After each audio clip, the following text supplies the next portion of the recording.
A lot of us struggle with leash reactivity. Maybe that's you. So if you have a dog that pulls on the leash, lunges toward other dogs, moving objects, things that trigger them, you're going to love today's episode. Stay tuned.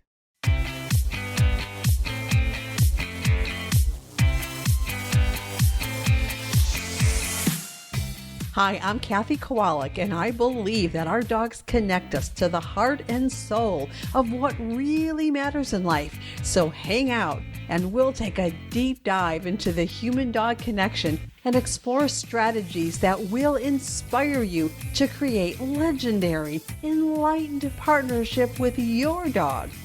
This is the Enlightened by Dogs podcast. Well, hello, Kathy Kowalik here, your host of Enlightened by Dogs, and I think you're going to love today's episode. I'm sharing with you a clip from a real-life coaching call with a dog mom who struggles with a leash reactive dog. Now, she has been trying to implement the partnership principles. She's been listening to the podcast and has been paying attention and trying to do the things, maybe just like you. And yet, certain things weren't going so well. And she wasn't sure what to do in the moment in different situations. So I thought this would be a great opportunity for you to level up your walking in partnership with your dog by listening in and learning a little bit more with some of our tips, some of the things that I share with her related to leash walking her dog. I think you'll find it really helpful. Now, there's a lot of moving parts about learning how to walk as partners with our dogs. And right off the bat, we make so many mistakes. We don't even realize we're making mistakes because it's just this cultural conditioning that we're a part of. This is quote unquote how we do things, and we make a ton of mistakes, and we literally end up teaching our dogs to pull us, to not walk politely, to not be our attentive and responsive partners when we're walking together. We dog moms, we don't know how to walk with our dogs on a leash. We really don't know. We think it's all about the dog, but honestly, we have a lot to learn. So I'm putting that out there, and I'll be talking more about this. Well, I talk about this quite a bit, but I have some ideas for some content, and I think I'm going to be perhaps doing a class just on this particular topic. But there are 12 steps to the process of walking as partners with your dog so that neither of you are pulling one another around on a leash.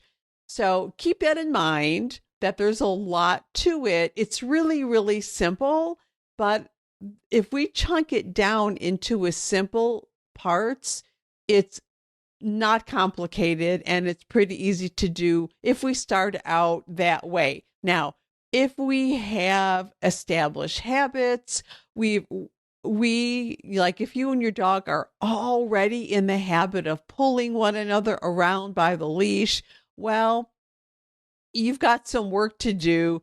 You've got to start over, basically. The process is really simple if you commit to it and follow the process, follow the plan. Okay. All right. Now, in the meantime, here you are, you're trying to implement the arousal protocol, the safe, calm, and happy protocol. You're trying to implement the get back to grazing stuff that I teach you. And yet there you are out with your dog and things fall to pieces. What do? That's what today is all about. It's a segment from a real life coaching call with the dog mom, and I talk her through some of the difficulties that they're having. So I think you're really going to love it. Stay tuned. Let's roll this clip right now. You sent in a lot of backstory, so it sounds like the core of the question is, my dog gets upset around other dogs, and what should I do?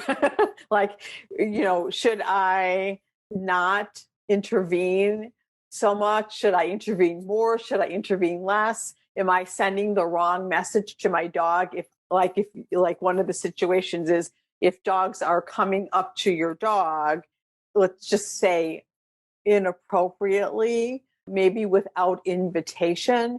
I like what you say here. When other dogs run toward us, I'm doing my best to be really calm and either send the other dog away before they get too close, or to hold the dog by the collar if necessary until the owner comes, while holding Coco as much on the other side. So I love that. I think that is really a really good strategy, and we can sort of pull some of that apart and give you some more details about that as well.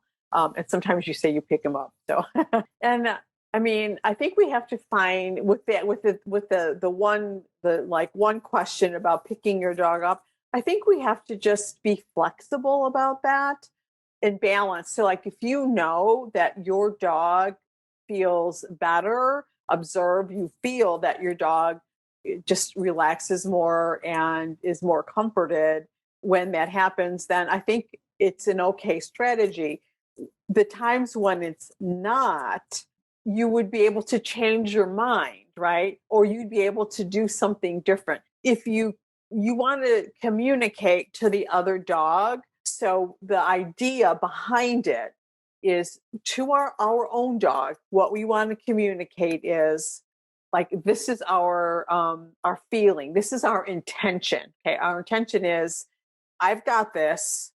No worries. I'll take care of this. You can relax. I'll tell the other dog to back off. But you're not communicating to your dog like, oh my God, we're about to die. So the other piece, that as far as this particular segment of your question, the other piece that you can think about is, depending on what the other dog is doing, one thing you could do. So on one thing is what you're already doing, which is being calm and neutral to friendly with the other dog, right? So that you're letting everyone know everything is fine, like there's nothing to worry. So that's good. And another possibility, if that doesn't feel exactly right, your dog is not feeling calm because of what the other dog is doing, the other tactic that you can take that still keeps you and your dog as calm as possible is to have the intention of, it's almost like putting you and your dog inside of a protective bubble. It's like, it's just you and me, and the other dog does not even exist. They're not even in our world. One of the things that we could do is stay so connected with our dog and so attentive to one another that the other dog literally does not exist in our mind, or it's just like a fly on the screen. It's almost the analogy that I like to use, because it's a good picture for us, is it's like if you have like two young people like totally in love with each other, and they're walking somewhere. I mean, they only have eyes for each other, no matter what they do, whether they're walking or they stop and sit on a bench or they're sharing, a meal, whatever.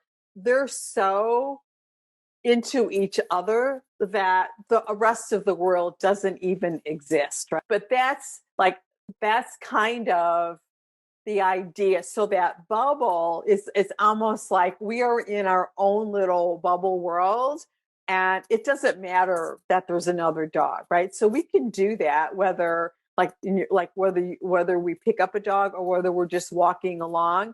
A lot of times that is so effective that's the most effective thing that we can do. Now, of course, this is not just for you, Vezina, but for everyone that has a dog that is triggered by anything when we're out and about.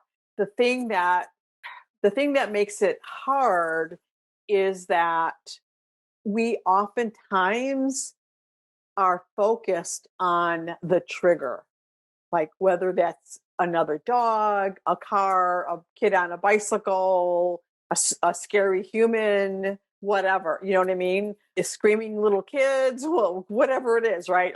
Rabbits. If we put some of our attention onto the other thing, the trigger, it's natural to do that. However, when we do that, we are like quite literally disconnecting from our dog. One of the ways I speak about this is that if you know what your dog is distracted by or triggered by, if you actually know what it is, you're disconnected from your dog. You're distracted. You're the one that's paying attention. You know what I mean? And so it's kind of a like half joke, half true, because that maybe is like an extreme example. But the idea is the more experienced we get, the more competent we get at staying really connected with our dog, and to the dismissal of everything else that's going around. When our dog needs that extra support, it's going to change things, especially now. This is important. This is a really important piece, gals, especially when we do that before our dog gets into the orange zone or red zone, right? So we see the first signs that our dog is starting to get uncomfortable or over aroused. We like the first signs, like head comes up, tail goes up, whatever, or if it's a fear response, you see your dog kind of duck down or try to get behind, whatever. The earlier we notice, the more effective it is to keep our dogs and us in the green zone, and the more effective it is to use the strategy of it's like it's me and you, no one else matters. We've got this. I've got your back. You can trust me, and I'm taking care of this, and let's just keep moving on. You know what I mean? And so that proactive place of, and this is a distinction. What we typically do if we have a dog that is triggered by something, whether it's in the house or outside of the house, what we typically do is we maybe subconsciously, maybe consciously start becoming hyper vigilant. Jen says, yeah, right. And so we're like on high alert. Okay, any dogs, any rabbits, any cars coming, any trucks coming, like, you know what I mean? And so our mind starts becoming hyper vigilant. And of course, we know that trickles down to our dog, right? And so here's what we do instead. Instead of going out to scan and out to be proactive with noticing what might be happening in our environment, instead, we connect to our dogs. We look at our dogs. We feel our dogs. We notice our dogs. And we look to our dogs for that sign of first awareness or first sign of arousal. You know what I'm saying? And not to say that we don't proactively plan. Like, let's say that we're going to put our dog out into the backyard, out into the back garden, and my dog and the neighbor's dog run up and down the fence barking at each other. Let's say that we have that. We are still going to look out first, or we're going to coordinate with the neighbor, right? We're still going to do that, right? If we're taking our dog for a walk, we're still going to only walk in places in times of day days of the week, places where we are least likely to see our dog or to encounter our dog's trigger. We're still going to do that. But in the moment, what we're doing is not scanning out, we're scanning in. So we're noticing how we feel, we're noticing how our dog feels, we're noticing that, like that first sign of, oh, let's say that your dog picks up his head, like, huh? What is that? Like, should I be worried? Should I start barking? Should I, whatever? So whatever, like, so that's really common. So let's just use that as an example. So let's say our dog picks up their head, right? Now, right away, because we're in our little bubble, right? We're connected with our dog. We know that we're in a situation that we will potentially encounter something that might make our dog uncomfortable. So we know that, right? And we've made our best decisions about when, where, how, like that's all a given. And yet we don't want to like fall asleep at the wheel, right? We want to be present and calm and attentive to how our dog feels. And so we see our dog's head pick up, and that's our cue. That's our opportunity to say, like, hey buddy, come on, what's up? Maybe take a glance, maybe just take a quick glance at what might be out there, maybe not, depending on the circumstance. And say, hey buddy, come on, we're going to go this way, and we're going to get more firmly connected with our dog in that moment, because our dog, when our dog went, huh? Our dog is literally communicating to you, like behavior is communication, right? So our dog is literally saying, oh, there is something that might be disturbing to me. I could use some help right now, right? That's what your dog is communicating. And so you go, oh, all right. Hey, bud, come on, let's go this way. You might put yourself in between your dog and the other dog, or your dog your dog and the trigger. So let's say your dog is afraid of loud trucks, that go by where you're walking, for example. Well, then you make sure that maybe your dog was out like, sniffing or peeing on a tree or something, and you see your dog, and you just get up close to your dog. You put yourself on the side where your dog is alerting to, and you just take a breath and you say, come on, let's go this way. And you just move your dog along, and you're going to smile at your dog. You're going to connect with your dog, and you're going to show your dog, demonstrate. This is this is you demonstrating with your actions. You can trust me. I've got your back. There's no reason to worry about this. We've got this. You know what I mean? And so we can't, though the words don't have any meaning without the intention and the actions behind. Does that make sense? This is, I mean, I sort of alluded to it, but this is really important, gals. And that is, we go back to our plan, right? We go back to, like, what's our safe, calm, and happy protocol? Like, and we make decisions that are true. They're not what we wish they were or that we hope they will be someday. We make decisions based on what we know to be true today with our dog, right? And so is today a good day to take my dog for a leashed walk on a narrow path? Is today a good day for that, right? How likely is it that there'll be other people walking their dogs on leash or off leash, and we're going to have to pass them in close proximity? How likely is that, right? If it's more than 95% likely, you know what I mean? If there's, this is where we bring in the 95% rule. So if we can't say that I'm 95% sure that we're going to be able to handle this, we're not going to encounter if your dog is triggered by other dogs, this, you could put your own context into this.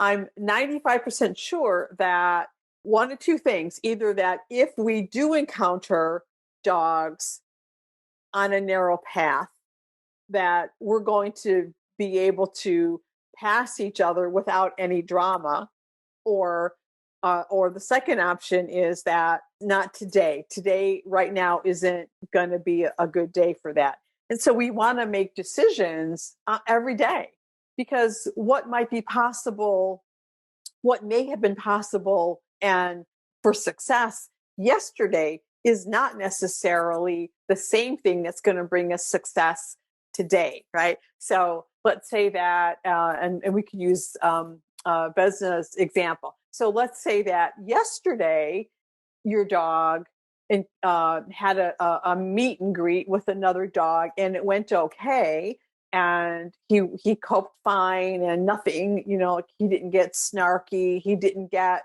unreasonably tense, and everything went okay, right?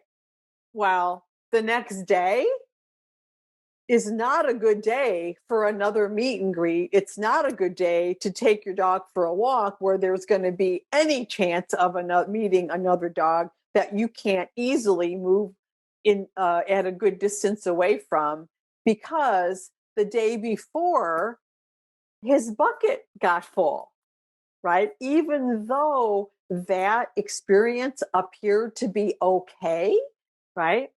It and your dog coped, it was still hard, right? It's like, if we can do hard things, but that doesn't mean that we didn't either get drained by it or that we didn't get stressed enough to fill up our buckets with a little bit of stress, right?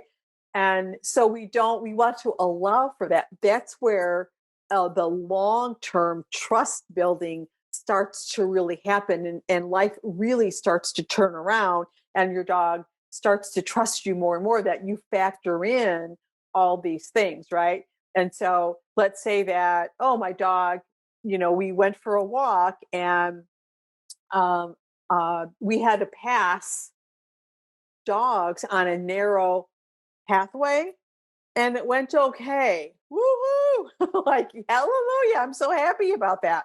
Well, 10 minutes later, if you have that same experience, chances are really, really good it's not going to go very well, because of the same reason, right? Because it was hard, everyone coped, but it filled up buckets, right? So that's why it's important that we factor in the safe, calm, and happy protocol every day. And, anytime we're going to do something that is potentially hard for either us or our dog, we want to look at our other pieces, right? How hard is this going to be? And so it's not just the same every day, right? It's not just the same, just like we're not just the same, right? Like we can, one thing, just because we were able to handle a thing today or maybe even 5 days in a row doesn't mean that at some point we're not going to have a meltdown.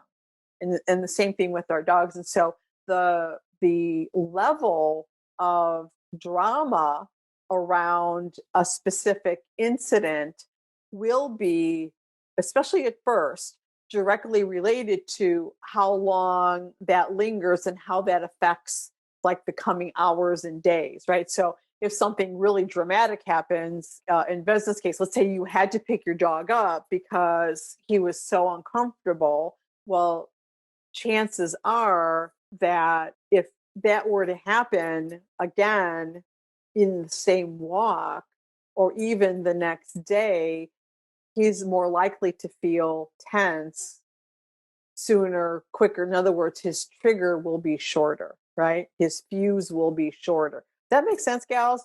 And so we want to factor all these things in. Just like, it's the same thing applies to us. We don't really think about it that way, but when we think about it, we can see it clearly, like, oh yeah, well, like, no wonder, I snapped at the kids, or I, snarked at my husband today. It's because I'm worried about something that just happened, or because at work it's really stressful right now, or because I don't know, because COVID. You know what I mean? Like we have there's we are all carrying a certain level of stress right now, pretty much across the world, right? And so we want to factor that in too, because if we cannot be ourselves feeling safe, calm, and happy in situations where our dog really needs us to be that way because they have their own stuff going on, right?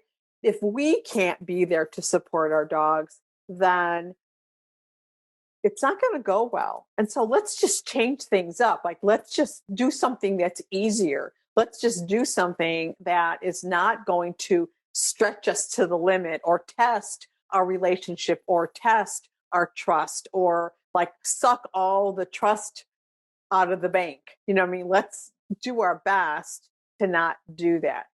Sometimes we're going to make a mistake. Sometimes, maybe a lot of times, we're going to be like, oh my God, what was I thinking? like, why did I decide to do this? This is crazy.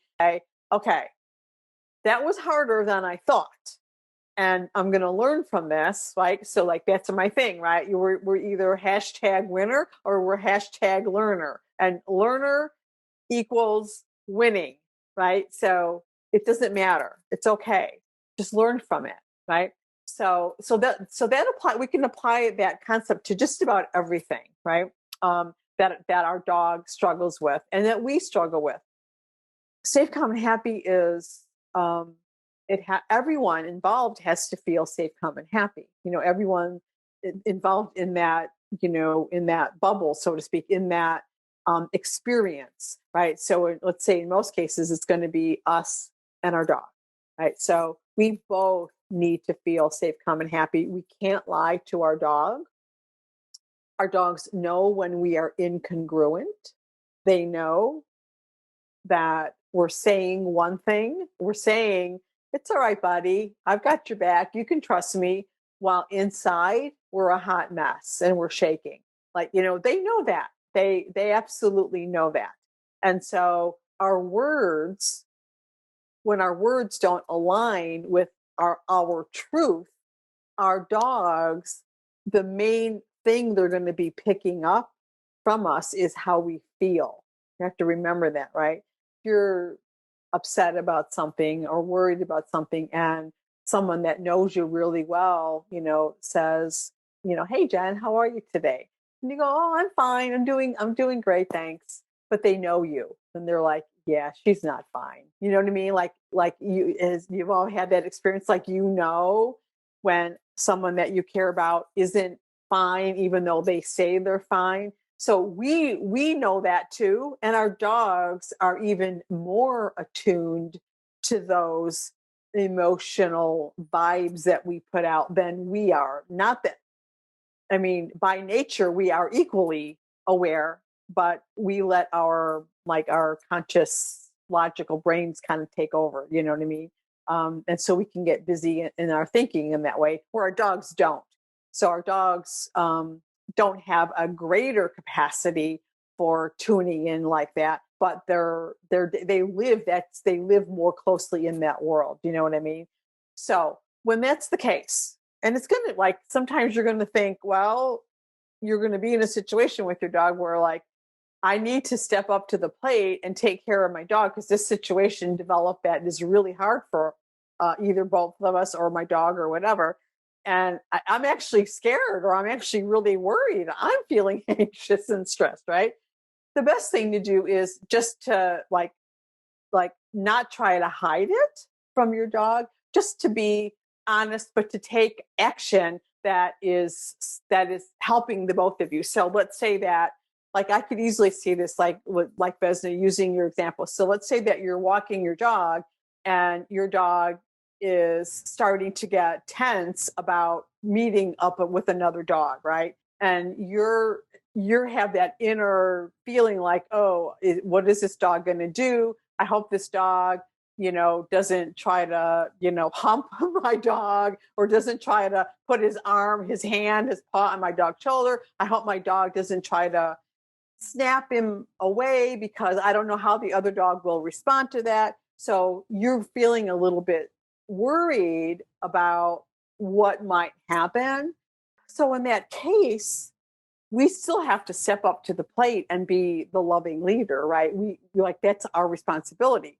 But we don't need to lie about it to our dog, right? Because the trying to fake it is actually taking more energy away from what we need to do than is necessary. So just be within your own mind, just say, oh, well, this is hard. And dude, yep, this is hard for us. Let's, I'm going to pick you up, or we are going to march right out of here and ignore that other dog. We're just going to take ourselves away. And so the action, the decision to quickly act and make moves to get you and your dog out of that situation. So walking your dog, that's what you would do. So you could still feel nervous or shaky or worried, depending on maybe what the other dog is doing or what your dog is doing. But you don't need to try to fake it. Just be honest with your dog and like, well, this is hard. We want to go now. Let's get us out of here. Does that make sense, gals? Vesna, does that make sense? Okay.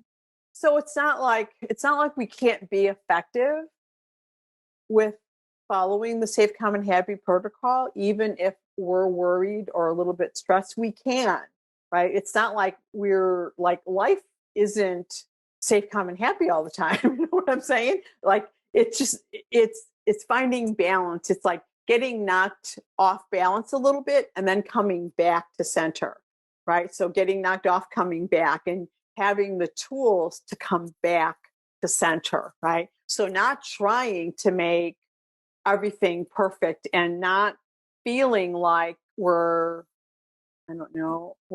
failing or we're not good enough because, we did get stressed or we did get worried or we did get freaked out or we did get angry or frustrated, right?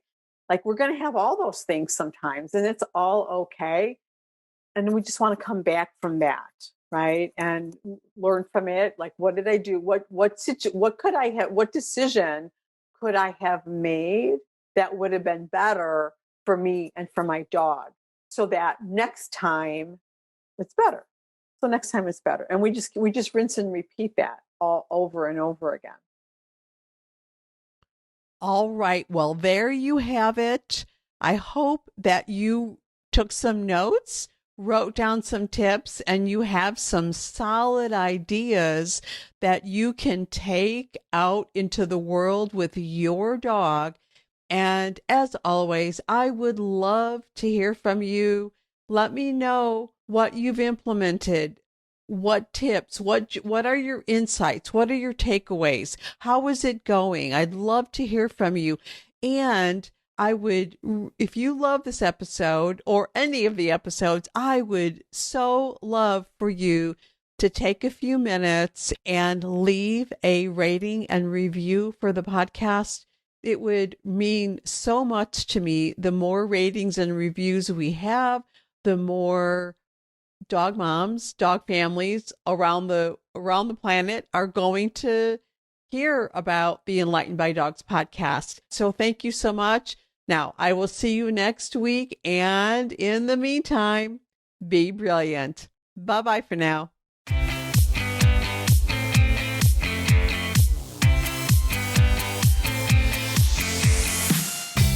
Thanks so much for listening. And hey, if you would like to work with me so that I can help you discover the missing pieces you need so that you and your dog can finally be happy and enjoy life together, then head on over to dancingheartsdogacademy.com and request your invitation to join us in the Brilliant Partners Academy when the doors open for the next enrollment. See you next time, and remember, a brilliant partnership with your dog makes your whole life brilliant.